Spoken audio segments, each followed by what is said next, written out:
Welcome to the Mike Litton Experience Podcast. Mike has over 31 years experience in real estate, finance, and investing.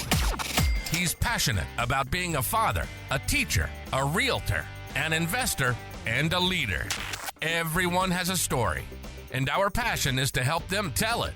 And now, introducing the host of the Mike Litton Experience, Mike Litton. So what can you expect from the Mike Litton Experience? You can expect stories that will inspire, motivate, advice that will sharpen your focus, and expert information on real estate, finance, and market conditions. Nichole, thank you so much for being on the Mike Litton Experience. Thank you for having me. I cannot thank you enough. You're one of my favorite people, you know that. I'm one of your biggest fans, and I'm super excited about this. So like we talked about, our big deal is that everybody has a story, and our passion is to help them tell it. So with your permission, we're going to start with where you were born. Where were you born? I was born here in San Diego, Sharp Memorial Hospital, right off the 163. Yeah. Yeah. That's cool. Hey, did you grow up here? I grew up between here and Murrieta. Okay. So my parents got divorced when I was young, and my dad worked for a home builder and was a developer, so moved up to Murrieta in 1989. Okay. So he was a part of kind of the Temecula, Murrieta development in the deal. very early stages. Yeah. So I went to school up there, and I've always been back and forth between San Diego and Murrieta, but San Diego's my home. I'm a I native. gotcha. So did you principally grow up in Murrieta? Correct. Okay. Yep, from elementary school until high school. So what was your favorite thing about growing up in Murrieta? Really the closeness in the neighborhood, that real suburban sort of feel, the friends, and just, really watching the whole area go from nothing to, you know how big and busy it is now. I was out there when it was sagebrush. I think it was Rancho California. Rancho California Yeah. when we first moved up there. Yeah. So it was just a really close-knit community. It was definitely before it got extremely populated. And it was a great place to grow up. That's cool. Mm-hmm. So where did you go to high school? Murrieta Valley High. Okay. What were your interests in high school? My interests were, I was very into school. Mm-hmm. I was into having fun as well, but I was a great student. I loved political science. Ooh. I was raised, my dad sort of indoctrinated me from Really? the time of a young age. Wow. Yes. He'd have me listen to Rush Limbaugh, watch Wow. every presidential debate. Wow, that's Yes. cool. So I was a little conservative by the time I was 12 years old. Oh. It's shifted a little bit, become a little more moderate throughout the years. Yeah, But I was very much into that. that's cool. Yeah. So in school, political science, it sounds like was a big thing, right? Yes. Any extracurricular activities? I never really played sports. I didn't have a lot of extracurricular activities. Okay. I ran track in high school. Okay. But when I was a teenager, I didn't have a whole lot of outside passions, to be Okay. honest with you. That's fine. I don't think I really discovered that until I got older. That's all right.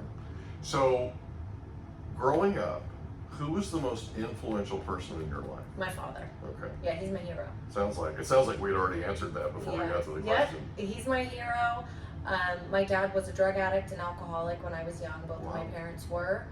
And he went to rehab when I was 6 or 7. Mm-hmm. And AA and Alateen was a huge part of my life. We never went to church, but that's how I was introduced to God. All right. And he was my hero because I watched him completely transform his life. Wow. He went from nothing to almost committing suicide, Oh my God. to go into rehab, changing his life, having an extremely successful career in development. And he's my best friend. That's cool. Yeah, So you had a front row seat watching all this. I did. The art of the comeback. That had to have been quite an experience. Yep, he taught me the art of the comeback, which has served me really well throughout life. When I was in low points and getting myself back to the high points, and just knowing you could put in the work and you can change yourself. You can change a situation if you want to. That's cool. Yeah. What a great way to grow up. Yeah, it was.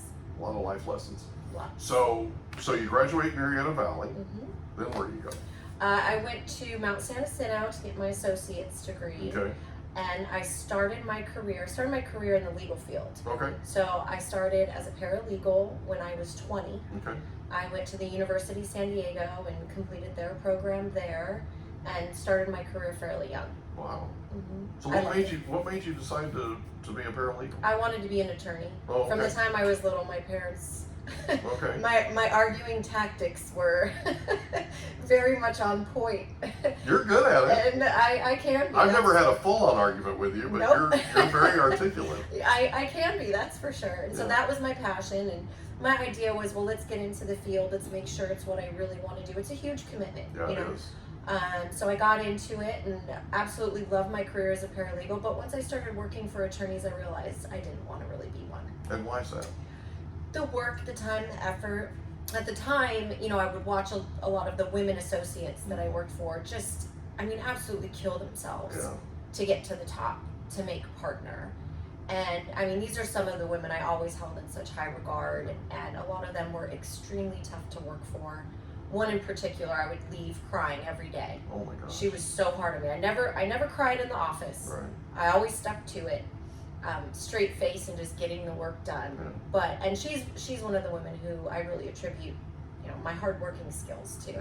who I ended up really being grateful for and looking up to. And when I left working for her, she, you know, finally was extremely kind to me and told me, you know, you are amazing, and I don't know how I'm going to do it without you. And which to me was a really important life lesson, That had because to have felt good. it felt amazing. And it was a life lesson at that, you know, young age. I was 23 when I left working for her, going, you know, this whole time I thought she hated me. And this whole time, but she was building me up. Mm-hmm. You know, she was creating the woman I was going to become. And so she's somebody I will never forget, and I will always be extremely grateful for my experience with her, because it made me tougher, it made me smarter, it taught me hard work ethic, just watching her. And she made, you know, senior partner a few years after I left, so it was really neat to watch. But, you know, for me, I decided I want to have children. You know, I want a career, but I don't know that that's the path for me. But I loved supporting attorneys. Yeah. And paralegal work is hard work. It's not Yeah. easy. You know, you're doing a lot of legal research, and, you know, you're not arguing in court, Right. but it's a lot of hard work. And Yeah, we it represented huge corporations. I worked for the top civil litigation firms in San Diego. Wow. And it really, really helped establish the foundation for my career in real estate development and real estate, from contract negotiations, you know, to the levels of liability that you have to cover to Risk working for these. mitigation. Yeah. Exactly. So to me, it was the perfect foundation for what I was eventually going to move on to. That's cool. Yeah. That's awesome. So you work as a paralegal, Mm-hmm. and then you decide not to go forward with that. What's next? Well, I unexpectedly, I got married very young, Mm-hmm. at 22, Wow. and then was unexpectedly became pregnant at 22. Oh, wow. And had my son when I was 23. Mm-hmm. And we were living in Murrieta. My paralegal job was here in San Diego. And when it came down to it, I wanted to be home with my baby. I didn't want the extra hours of the commute to be away from him. And so I was able to take my first 18 months off, Oh, that's his awesome. first 18 months off of Yeah. work. My husband at the time was able to provide for us, and I was able to be a mom. And so I feel like I was very blessed to be able to do that. Yeah. And when That is a blessing. it really is. I mean, it goes by so fast, and really nothing can make up for the time. And I know there are a lot of women that aren't able to do that, and we all manage. I think becoming a mother, there's so many things that you just don't know how you're going to do it.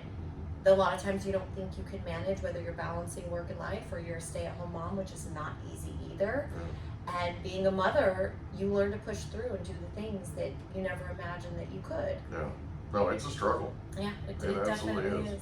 And it's hard to balance everything. Right, but it's the most beautiful struggle Yeah, I I agree. think a woman can have. I for agree. Sure. Yeah, my daughter's 23. Yeah. So. Can you imagine? Well, I mean, she, not too long ago, she was talking to me about, she was dating a 22-year-old, he was a boy, right? Mm-hmm. Young man, whatever you want to call him. But she was talking to me about potentially going into premarital counseling with him, and I mean, it sounded like to me that she's on a path to where she's probably going to be, getting married at a fairly young age, but. yeah, I mean, I that blew me away. I always thought that she'd be in her later 20s when she finally decided to get married, but you know, we'll see. Yeah. But no, I cannot imagine her as a mom at 23. You know, that's wow. Well, and I'm about to have a 20-year-old, and so when I reflect and think That's so back, hard to imagine. That is so hard to imagine. when I reflect and think back and look at him at the age he is now, I can't believe how young I was. Yeah. And I did go through, you know, I was the youngest one, I think, of the majority of my friends to have a baby and get married. And during that time, there was a lot I felt like I missed out on. Yeah. And that maybe I did wrong. Maybe I started too early. You know, I took a lot of career breaks, and so getting older and kind of feeling like I had to start over again. Yeah. I would kind of approach those times and feel like, should I have done this? But the truth is, God creates the right path for you. No, I agree. And we're all on different paths. It's never too late, you know, not too early. And now my kids are, you know, almost 20 and almost 18. And we have the most amazing relationship. And, you know, there's a lot. I was young. I was growing up when I was raising them too. You know, so there's a lot we talk about and things I could have done better and, you know, reasons why I did them. I was still growing up at the same time I was raising them, but I wouldn't change anything for the world because it just all feels perfect and it was God's path. So yeah, that's cool.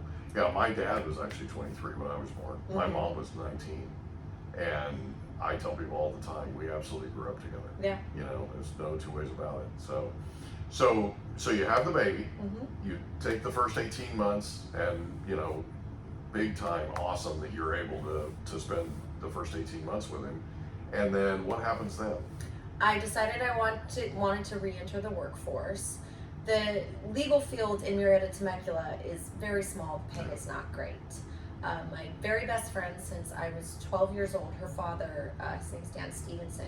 He owns Rancon, which if you're familiar with him. He went out to Temecula in 1971 and started buying everything up in the area and was the biggest, most known developer in the whole valley. Did pretty well. He did extremely well. He was the first big real estate sales company and development company. And so I, you know, went to him and said, you know, what can I do? What sort of job do you have for me? And I became the executive assistant to the CEO of the development company. Wow. And so we were building master plan communities out in the Menifee area. And so I ran the CFD with all of the presidents of the major home builders here in Southern California. Was the only woman in the room most of the time.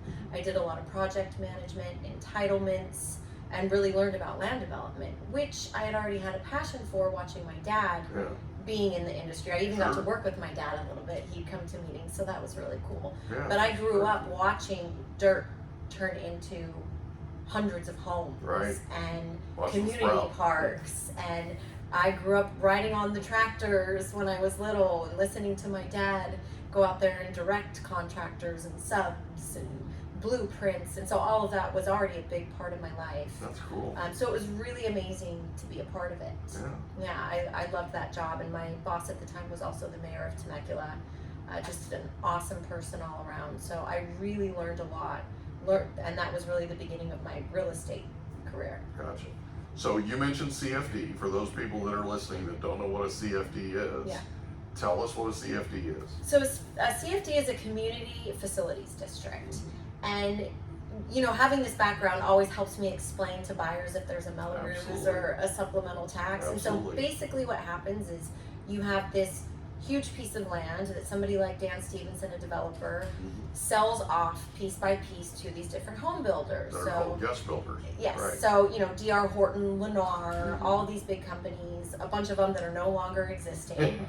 Unfortunately, this was pre-crash. A lot of them went to Texas. A lot of it, this was pre-crash. And so basically what happens is, you know, there is money that goes into all of the, you know, street lights and, you know, getting water in, the big sports parks, everything that it requires, you know, to get to the point of entitlements and creating the pads and building the homes. And make it a more attractive place to live. Exactly. Too. Exactly. And so basically what happens is those funds are paid for and then they're broken up between the home builders. Right. And the home builders split the cost of those fees to get all of that work done.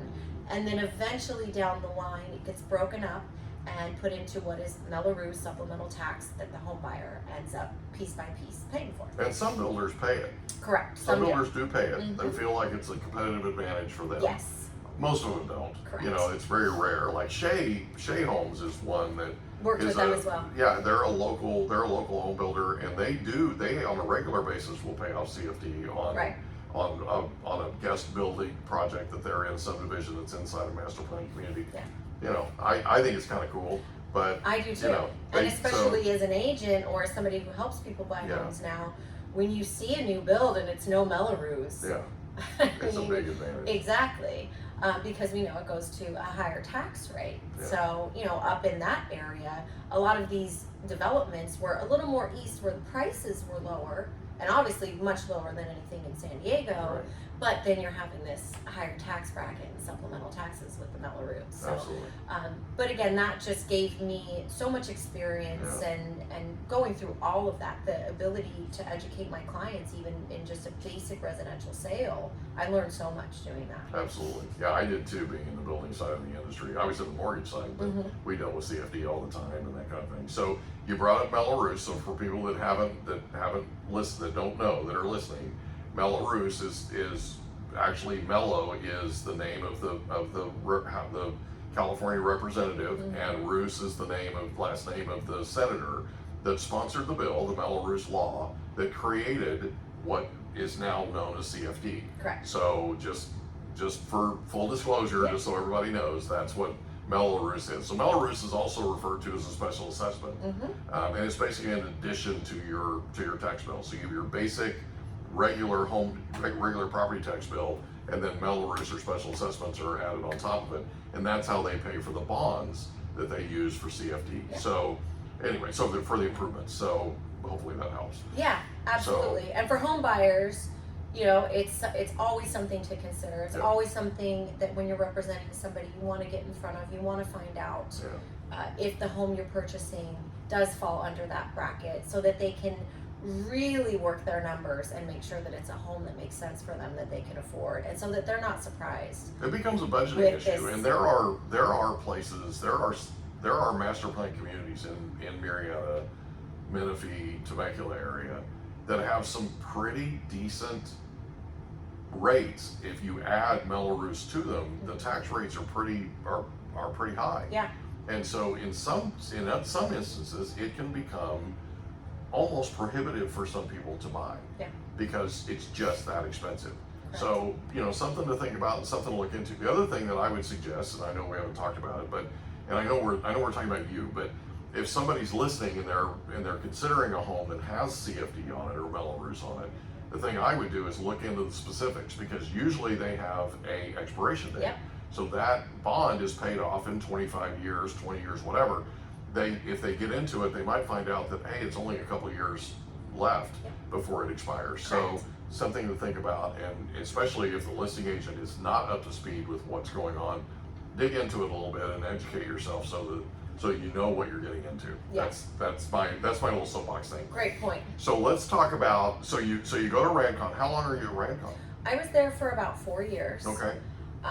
Working on those projects, and then we started building what is now Europa Village, Okay. which is one of the biggest wineries out there. I'm not Yeah. sure if you've been out there. I haven't been to Europa, but I've heard it's about a it. beautiful project. And then I got pregnant with my second baby. Oh, wow. And so kind of decided to do the same thing. Yeah, take Now- some time off. Correct. Now, this was also when the bubble was about to burst on the housing market. Oh wow, so this was 2007, 2008. Yep, Wow. we had just purchased our second home. Our gosh. first home that we purchased, we had as a rental. We decided to keep it. Just purchased our second home. Purchased it with one of those really fantastic subprime Oh no. adjustable rate mortgages. And about a year into that is when everything started. We were just about to refinance to get a lower rate. And our lender at the time, and mind you, there was no indication of what was going to happen. Yeah, And it he's- wasn't. No. And he says to me, you know what, Nichole? Maybe pay off this Best Buy credit card. Maybe pay this down. I think I can get you an even better rate. Let's pay that off. wait a month, and then let's go ahead and do your refi. Okay, sounds good to me. And for a lower rate, right? Right. About 2-3 weeks later, bubble bursts, and we are upside down on our property. Yeah. So our home cost us $375 when we purchased it, and we ended up having to short sale it for $280 because the banks were not working with anyone. Oh my gosh. And that was really hard. Yeah. That was a big blow to ego. Yeah. I'm not gonna lie. I've been there. I didn't want to tell I sold anybody. my house short sale. I didn't want to tell anybody what was going on because we were in that very first wave. I mean, we were in that first ripple, and it wasn't everyone around us was going through it. So felt like a failure, embarrassment, shame, all of that. Yeah. I just had a new baby. Yeah. And so we decided at that point, you know, we had to short sale that home. We were still trying to hang on to the rental, and we thought, let's go back to San Diego. Yeah. Let's move back to San Diego if we're gonna have to rent for a little bit, and then that way I could get back into the workforce once again. Right. So, you know, not something we wanted to happen. Definitely learned a lot of lessons there. You know, it was timing, market, ended up happening to the majority of people around us, ended up in some way, unfortunately, suffering because of the crash. Yeah, and home building in 2008 in this area absolutely just went dead. Yep. I mean, we didn't build anything for 2 or 3 years. Yeah. And a It was lot tough. of those master plan communities and subdivisions, they ended up going back to the bank.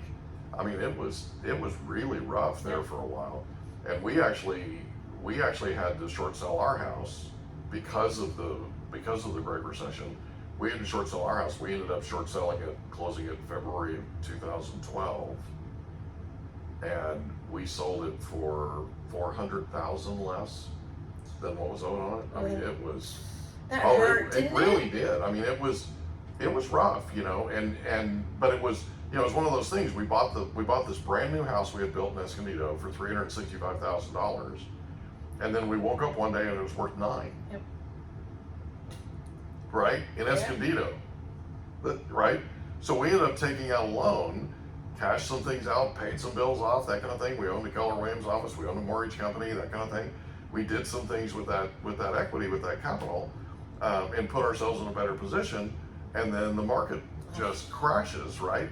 And we end up, no joke, in 2000. So that house you sold for $285, probably a few, you know, like a year later, could have been $200. So, I mean, especially as you go, and I tell people this, and not everybody gets it, but if you look at San Diego like a bullseye, so look at the city of San Diego downtown as a bullseye, and then you look at the rings outside, right? As you go further and further out, when the market shifts, and you know, I've been doing this for 31 plus years now, February will be 32. So I've seen a lot of, I mean, I got into the business right when we were going into an honest to goodness real estate recession in San Diego. So I've seen a lot of changes in the marketplace. When you go from here, there's very little right around downtown San Diego, there's very little in the way of price instability. Right. But the further you go out, when things slow down, these areas whipsaw like there's no tomorrow. And Murrieta's out here, right? Unfortunately, right? Yeah.